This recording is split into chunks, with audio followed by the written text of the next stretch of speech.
After a difficult start to the 2024-25 season, a dream January transfer window certainly would not go amiss at Old Trafford.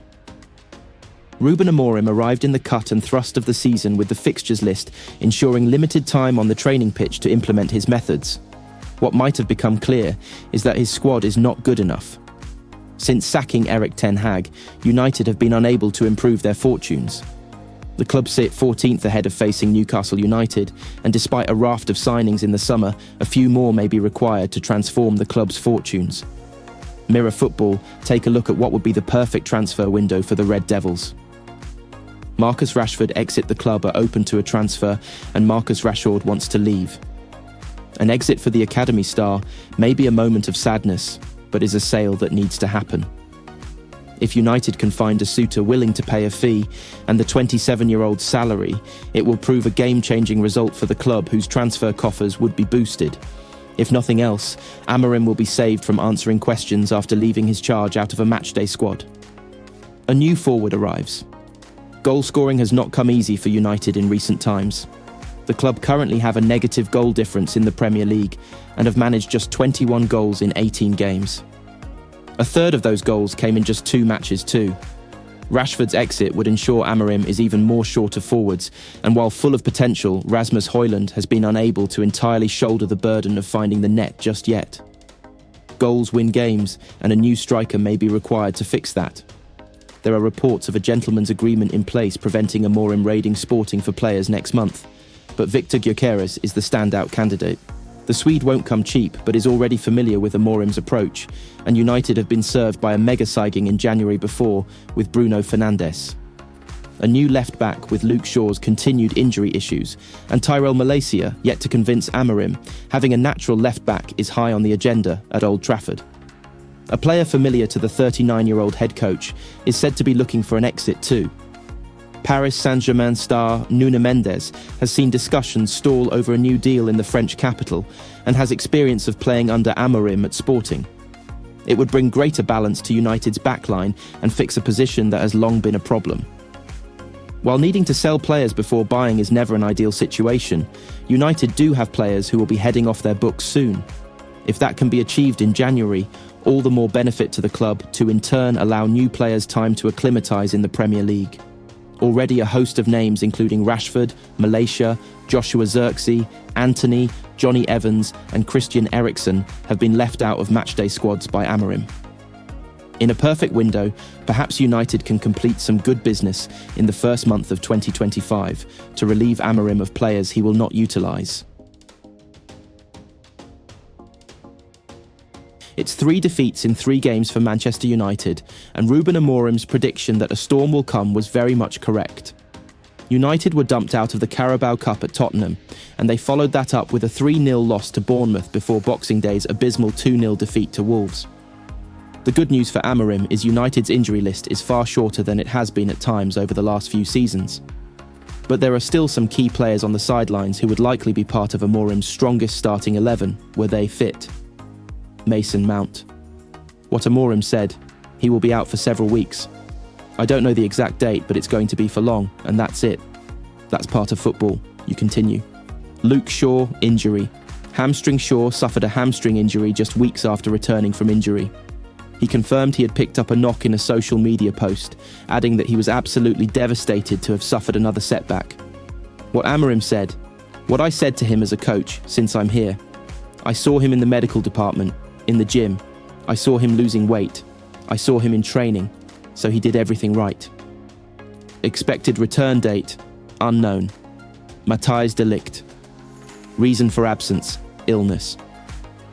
The Dutch defender was on the bench at Wolves but did not make an appearance. He is expected to be part of the squad to face Newcastle. Expected return date, Newcastle, Victor Lindelof. Injury, unknown.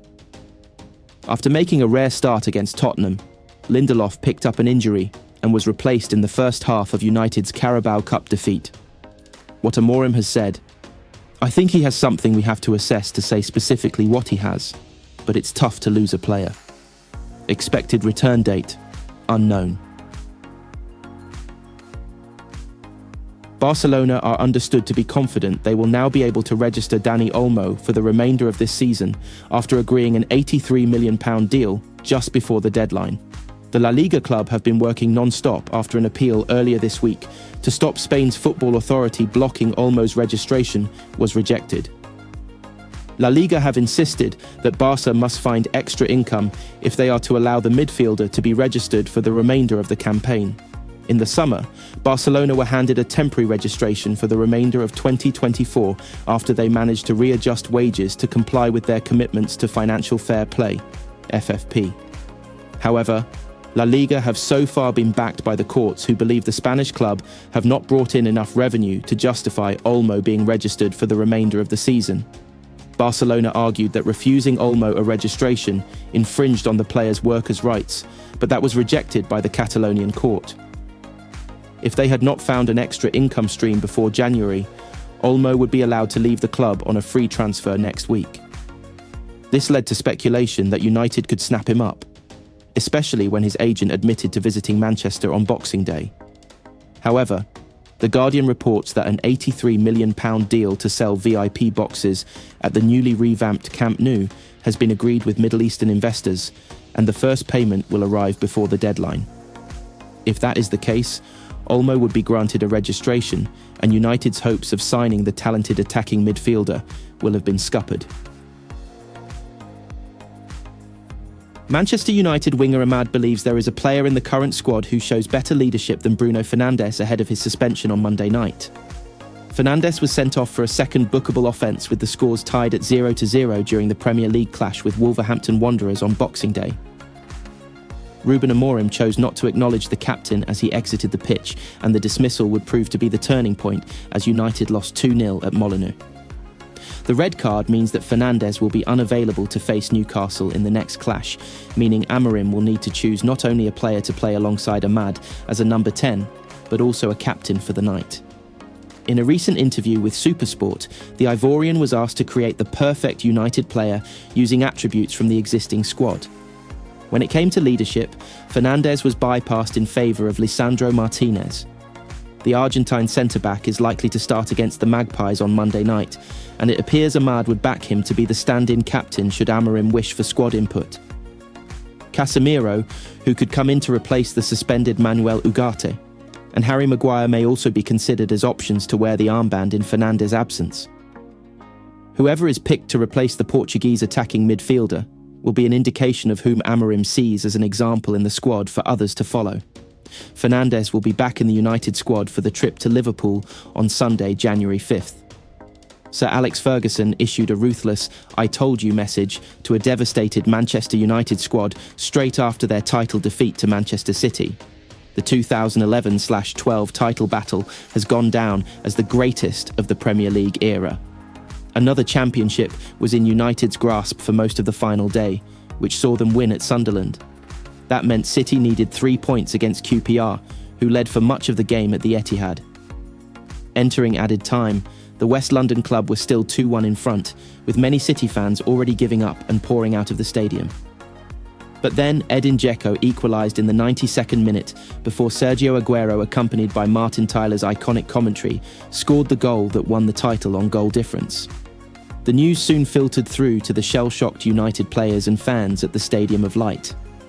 Despite losing the title in such gut-wrenching fashion, Ferguson didn't mince his words in the dressing room, lamenting the team's failure to rack up more convincing victories, and therefore boost their goal difference. Former United player Tom Cleverley, now Watford's head coach, will never forget what United's legendary boss told the players. He told United's official website, "The manager said to us all, 'I told you.' That's why I wanted you to be more ruthless and really kill teams, because you can lose leagues on goal difference." That's how much of a winner he was, how ruthless he wanted us to be. If we'd done that, scored more goals, really killed teams, we'd have won the league in 11-12. Cleverly admitted he still hadn't watched that epic finale back. He said, "I wasn't in the squad at Sunderland that day, but I was on my way down from the director's box at the Stadium of Light, and as soon as Dzeko scored City's equaliser, I knew. I could see it unfolding and that it was meant to be theirs. It was a terrible, terrible day in my career. I still can't listen to Martin Tyler's commentary when the clip comes on Sky Sports. You know the one. United bounced back in style by romping to the title in 2012/13, Sir Alex's final season before retirement. It was United's last league title, and the next one appears further away than ever, with Ruben Amorim now tasked with the previously unthinkable prospect of staving off a relegation battle. Ferguson's retirement was followed by an era of domination, with City winning the league 7 times between 2014 and 2024, 6 under Pep Guardiola. However, that domination has ground to a juddering halt this season, with City in disarray in both the Premier League and Champions League. Manchester United are monitoring young Belgian goalkeeper Senna Lammens after seeing both of their senior shot-stoppers make high-profile errors in recent weeks. United's season continues to go through a turbulent spell under new boss Ruben Amorim, and while the entire team have been guilty of under-par performances, goalkeepers Andrea Onana and Altay Bayındır have both made mistakes. The duo each allowed Tottenham and Wolves to score directly from a corner in the last few games, while Onana also came under fire earlier this month for making gaffes against Nottingham Forest and Victoria Plzen. Now United are hoping to remedy the situation by adding more competition in between the sticks, according to the Telegraph, with a move for highly rated Lammens. The Royal Antwerp star has already caught attention from Bundesliga clubs such as Borussia Dortmund, the report claims, and United have sent scouts to watch the 22-year-old to ensure they get ahead of the curb. It says that while a move in January is not a priority, there could be movement in the summer, especially if Bayındır chooses to go elsewhere in search of first-team opportunities. Onana joined United for £47 million from Inter last summer, but has been highly scrutinised for a string of errors. The former Ajax keeper has made a total of 76 appearances for the Red Devils. The report goes on to say that United will be limited with signings in January transfer window as they look to comply with financial fair play regulations.